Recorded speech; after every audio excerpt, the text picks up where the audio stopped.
অন্ধকার কেবিনে লোকটা আমার কোমর জড়িয়ে ধরতেই তাকে ধাক্কা মেরে সরিয়ে দিলাম আমি। এবার খানিকটা রেগে গেল সে। আমার কাছে এসে গাল চেপে বলে উঠল, সমস্যা কি তোমার? আমাকে ধাক্কা দিচ্ছ? রায়হান আহমেদ রেয়ানকে? সাহস তো কম না। আমি ভীতু দৃষ্টিতে তাকালাম তার দিকে। উনি বিরক্তি নিয়ে জবাবের আশায় তাকিয়ে আছেন আমার দিকে। জবাব না পেয়ে আবারও বললেন, তুমি কি কালা বয়রা? শুনতে পাওনি? কিছু বলেছি? আমি কাপা কাপা কণ্ঠে বললাম, একটু দূরে সরে দাঁড়ান। হা। উনি ভ্রু কুঁচকে তাকালেন আমার দিকে। অনেকটা দূরে সরে দাঁড়াতেই মনের মধ্যে সাহস জেগে উঠল আমার। ঢোক গিলে কণ্ঠে বললাম, আপনি কি সাধু? একটা মেয়েকে অন্ধকারের মাঝে জড়িয়ে ধরেছেন, আবার জিজ্ঞেস করছেন কেন ধাক্কা দিয়েছি? পাগল নাকি? রেয়ান খানিকটা তেড়ে এলেন আমার দিকে। চোখ পাকিয়ে তাকিয়ে তেজি গলায় বললেন, হোয়াট? আমি পাগল? লিসেন, বিদ্যুৎ চমকানোর শব্দে তুমি ভয় পেয়ে এসেছিলে আমার কাছে। আমি না ঘি। আমি তোতলিয়ে বললাম, তত তাই বলে আপনি আমাকে জড়িয়ে ধরবেন নাকি? দেখো মিস, তোমার উপর আমার কোনো ইন্টেনশন নেই। আমি তো জাস্ট তোমাকে জড়িয়ে ধরেছিলাম কারণ তুমি ভয় পাচ্ছিলে। না হলে তোমার মতো এব্রেজ সরি পিলো এব্রেজ মেয়েদের আমি পাত্তাও দেই না। আন্ডারস্ট্যান্ড? কথাটা বলেই নিজের সিটের বার্থে বসে পড়ল ছেলেটা। আমি কটমট দৃষ্টিতে তাকিয়ে রইলাম তার দিকে। একটু আগে ঝড়ো বৃষ্টি আর বিদ্যুৎ চমকালেও এখন আকাশটা পুরো পরিষ্কার। বর্ষণের গতি কমে ঝিরিঝিরি বৃষ্টি হচ্ছে। এই ঝিরিঝিরি বৃষ্টির মাঝেই আকাশের কালো মেঘের একটু ফাঁক থেকে একরাশ চাঁদের আলো তীর্যকভাবে এসে ছড়িয়ে পড়ছে সর্বত্র। কেবিনের লাইট বন্ধ থাকলেও সেই চাঁদের আলোয় স্পষ্ট বোঝা যাচ্ছে ছেলেটার মুখ। কেমন বিরক্তি নিয়ে জানালার পাশে বসে বাহিরের আধারে ঘেরা পথে চেয়ে আছে। তার চেয়ে দ্বিগুণ বিরক্তি নিয়ে আমি তাকিয়ে আছি ছেলেটির দিকে। পরক্ষণেই দাঁত কটমট করে অন্য পাশের বার্থে জানালার কাছে গিয়ে বসে পড়ি। আল্লাহ জানেন কার মুখ দেখে ট্রেনে উঠেছিলাম। একে তো এত বৃষ্টি ছিল, তার ওপর স্টেশনে মানুষজন নেই বললেই চলে। প্রথমে একজন আন্টি পড়েছিলেন আমার কেবিনে। তার স্টেশন এসে পড়ায় তিনি অনেক আগেই নেমে গেছেন ট্রেন থেকে। এরপরের স্টেশনেই এই মহাশয় এসে জুটলেন আমার কপালে। আসলে ওই আন্টিটাই আমার জন্য বেড লাক। না হলে এই ছেলে আমার কপালে পড়ে? তাও আবার কেবিনে শুধু আমার দুজনই। কথাগুলো ভাবতে ভাবতে খেয়ালই ছিল না ছেলেটার দিকে আমি একদৃষ্টিতে তাকিয়ে আছি। বিষয়টা বুঝতে পারলেন উনি। সিটে বসা অবস্থায় আমার দিকে ঝুঁকে গম্ভীর কণ্ঠে বলে উঠলেন, আমাকে কি বেশি সুন্দর লাগছে মিস? হাবলার মতো তাকিয়ে আছো কেন, স্টুপিড? আমি তাড়াতাড়ি চোখ সরিয়ে ফেললাম। বাহিরের দিকে তাকিয়ে বললাম, আমার বয়ে গেছে আপনার মতো একটা ছেলেকে দেখতে গিয়ে। উনি বাঁকা হেসে বললেন, তাই তো এভাবে হাবলার মতো তাকিয়েছিলে। ওয়েট, তুমি কি আমার প্রেমে পড়ে গেছো নাকি মেয়ে? আমি চোখ ছোট ছোট করে তাকালাম ছেলেটির দিকে। সে হু হা করে হেসে উঠল। সিটে হেলান দিয়ে বসে হাসতে হাসতে বলল, এভাবে তাকাবে না মেয়ে, গভীর প্রেমে পড়ে যাবে গু। আমি দাঁত কটমট করে বললাম, জাস্ট শাট ইউর মাউথ। আপনাকে আমার বিরক্ত লাগছে গি। এবার গম্ভীর হয়ে গেলেন উনি। তীক্ষ্ণ দৃষ্টিতে আমার দিকে তাকিয়ে বললেন, একা একটা মেয়ে একা একটা ছেলের সাথে একা একটা কেবিনে বসে আছো, ভয় লাগছে না? জেরি। হকচকিয়ে গিয়ে বললাম আমি। পরক্ষণে মনে হলো ঠিকই তো। আমি একা একটা মেয়ে উনার সাথে এক কেবিনে, তাও কেবিনের লাইট অফ। এতক্ষণ ভয় না লাগলেও এখন ঠিকই ভয় লাগতে শুরু করল আমার। অনেকটা গুটিসুটি মেরে বসে রইলাম আমি, দৃষ্টি বাহিরের ঝিরিঝির বৃষ্টির দিকে। আমাকে অনুসরণ করে উনিও তাকালেন বাহিরের। তাচ্ছিলের সঙ্গে হেসে বলে উঠলেন, ভাগ্যিস এখন বিদ্যুৎ চমকাচ্ছে না।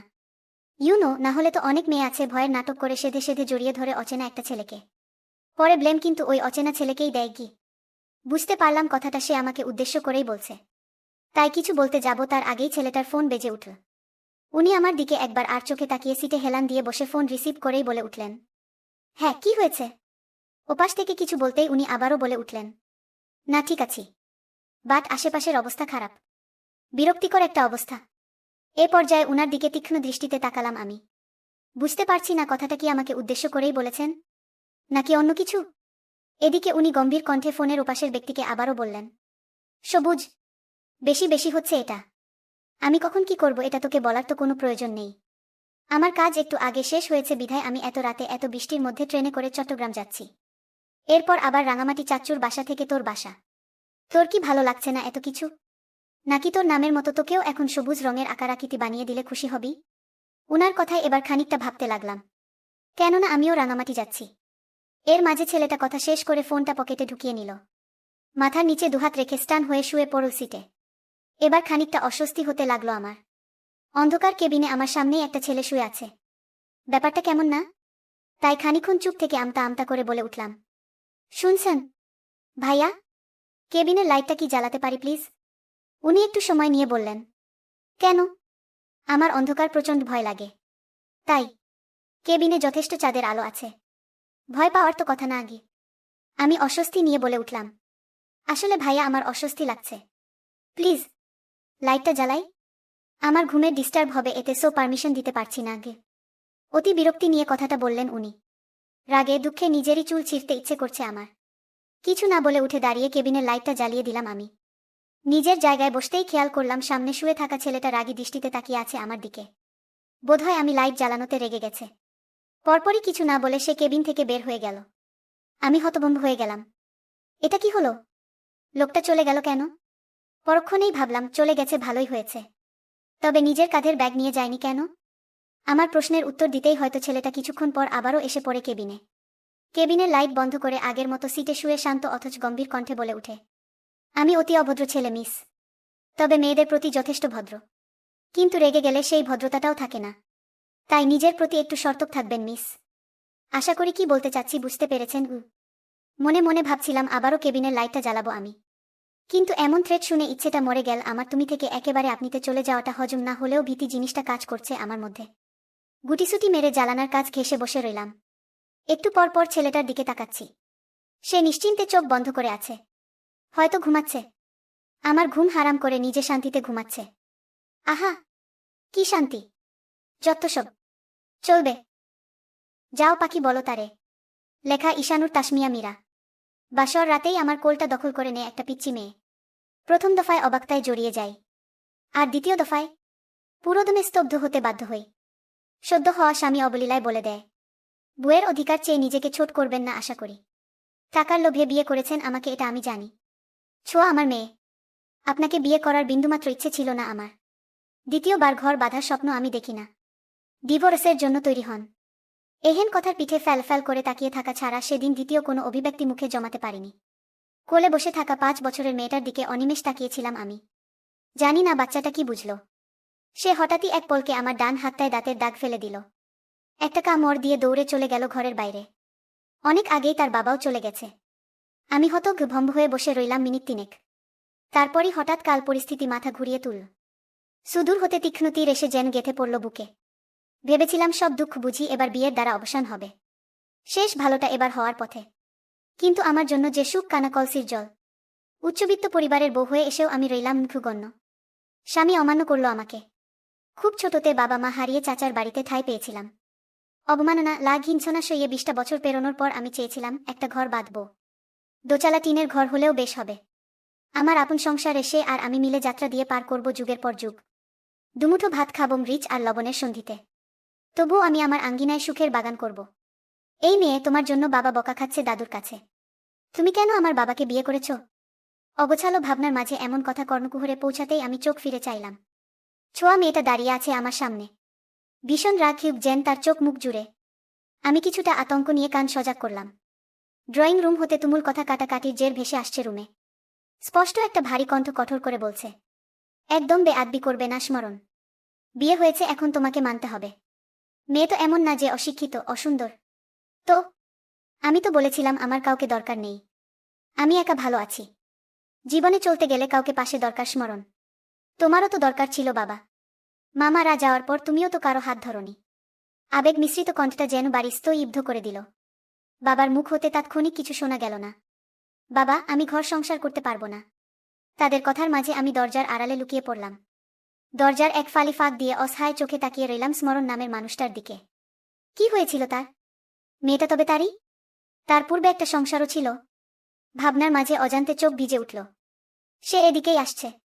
আমি চটচলদি চোখ মুছে যেন ছিটকে দূরে চলে এলাম। একটু পর বিকট একটা শব্দ হলো দরজার। কানে ভেসে এলো, বেরিয়ে যান ঘর থেকে। আমার কিচ্ছু ভালো লাগছে না, প্লিজ গেট লাস্ট। চিৎকার শুনে কেঁপে উঠলাম আমি। দ্রুত পায়ে ভয়ে ঘর ত্যাগ করলাম। সে ততক্ষণে ফুলে মোড়ানো বিছানা তছঞ্ছ করেছে। ছোট মেয়েটা ভয়ে জর্সর হয়ে ঘরের এক কোণে বসে রইল। আমি ঘর হতে বেরিয়ে দরজার ওপাশে চুপটি করে দাঁড়িয়ে রইলাম। বুকটা ক্রমশ দুঃখে দুঃখে পরিপূর্ণ হয়ে যাচ্ছে। মিনিট 3 পেরোতেই হঠাৎ শিশুরের আগমন হলো। তিনি বড্ড বেদনা নিয়ে আমাকে বললেন, আমি হয়তো তোমার জীবন নষ্ট করলাম মা। ছোঁয়ার মুখের দিকে তাকিয়ে স্মরণকে বিয়ে করালাম, কিন্তু ও আটকে গেলেন মাঝপথে। আমি অধমস্তকে তখন দাঁড়িয়ে দুফোঁটা অশ্রু ঝরানো ছাড়া কিছুই করতে পারলাম না। আমার তো বয়স হচ্ছে। আমার একটা মেয়ের দরকার ছিল, তোমাকে আমার মেয়ে করে এনে হয়তো তোমার জীবন নষ্ট করলাম। খো ইমা করে দিও। বৃদ্ধ মানুষটার এমন কথা শুনে আমি হঠাৎ ফুপিয়ে কেঁদে উঠলাম। মুখে হাত চাপা দিলাম তৎক্ষণাৎ। ভাঙা গলায় কিছু বলতে চেয়েও আমি পারলাম না। রাতটা নির্ঘুম কাটিয়ে দিলাম। আর দিনটা শুরু হলো অবহেলা নিয়ে। আত্মীয় স্বজন 2-4 জন যারা ছিল তারা দ্রুতই যেন বাড়ি ছাড়া হলো। চাচা চাচি বিয়ে দিয়েই যেন বেঁচে গেছে। ফের আর একটাবারও খোঁজ নেওয়ার কথা হয়তো ভাবেনি। চাচাতো বোনটা শুধু একবার ফোন করেছিল। সকালে নাস্তা করছিল সে, ছোট মেয়েটা আর বাবা। আমি নাস্তা বানিয়েছিলাম। রুটি পরোটা করেছিলাম। সে বিনা বাক্যে যেন মেঘে ঢাকা মন নিয়ে খেতে বসে। বাবা বেশ প্রশংসা করে, আর ছোট মেয়েটা বায়না ধরে সে এগুলো খাবে না, তাকে বিরিয়ানি রান্না করে দিতে হবে। উনি একটু অশ্ব কুস্তিতে পড়লেও মেয়ের জেদের কাছে হার মানে। আমি গত রাত থেকে না খাওয়া এখন অবধি। তবু হাসি মুখে ছোট মেয়েটার আবদার পূরণ করলাম। কিন্তু সে জানি না কেন এমন করল। এক লোকমা মুখে নিয়েই থুথু করে ফেলে দিল। পুরো প্লেট উল্টে দিল মেঝেতে। আমি তার পাশেই দাঁড়িয়ে থাকায় সব পড়ল আমার পায়ের উপর। চিৎকার করে দূরে সরে যাই। সেই মুহূর্তে সে আশ্চর্যজনকভাবে চিৎকার দিয়ে তার বাবাকে ডাকে। হুড়মুড় করে আসেন উনি। ছোঁয়া বলে দিল, বাবা, উনি আমার উপর চিল্লাপাল্লা করে। দেখো, আমাকে খেতে দিল না, ফেলে দিয়েছে বিরিয়ানি। আমি চরম অবাক হলাম। কি বলে এটুকু বাচ্চা? অবাকতা নিয়ে যখন স্মরণের দিকে তাকালাম তখন সে আলগোছে শীতল চোখে দেখলেন আমাকে। অতঃপর মেয়েকে বললেন, আসো আমার সাথে। ছোঁয়া চলে গেল। যাওয়ার সময় তার বাবাকে বলল, তুমি তাকে বলে না কেন বাবা? কোনো প্রত্যুত্তর সে পেল না। এভাবে রোজই চলতে লাগলো কিছু ঘটনা। আমি মুখ বুজে শুয়ে গেলাম। আজ 10 দিন হতে চল। কখনো ভাবি এমন সংসারে থাকা কি আমার জন্য সুখের? মন বলে পূর্বের চাইতে একটু ভালো আছিস। কোথায় যাবি তুই? এখান থেকে বেরিয়ে একটা কোথাও দাঁড়ানোর মতো জায়গা তো তোর নেই। পড়ালেখাও সামান্য, মাত্র এইচএসসি পাস। আরও ভাবি বাবার কথা। একটা বাবা পেয়েছি, তার দেখভাল করে করেই ভালো সময় কাটে। বাবা আমাকে বলে, তুই কখনো চলে যাওয়ার কথা ভাবিস না মা। তুই চলে গেলে আমাকে কে দেখভাল করবে? হুইল চেয়ারে বসে থাকা মানুষ আমি। কিছুটা হয়তো জড়িয়ে গেছি আমি এই সংসারের সাথে। কিছুটা মানিয়ে নিয়েছি সবকিছুকে। পুরোটা দিয়ে ছোঁয়ার মা হয়ে ওঠার চেষ্টায় মত্ত হয়েছি আমি। শুধু জানি না আমি ভালোবাসার চেষ্টাটা করব কিনা। তাকে ভালোবাসার কথা ভাবতেও যে আমার ভয় লাগে। কিছু কথা ছিল আপনার সাথে। হঠাৎ তার ডাকে ভাবনা ছুটে গেল আমার। পিছন ফিরে চাইলাম। সে দাঁড়িয়ে আছে, মুখে ক্লান্তির ছাপ, ঘামে ভেজা কপাল, সুন্দর নাক, মুখ, ঠোঁট জুড়ে ভেসে উঠেছে যেন আমাকে নিয়ে তার অবক্ষু গা। আপনার ঘরে ডাকতে পারতেন, আমি চলে যেতাম। সে আমার কথার পিঠে বলল, আমি বিজনেসের জন্য বিদেশ যাচ্ছি কাল দিন পর।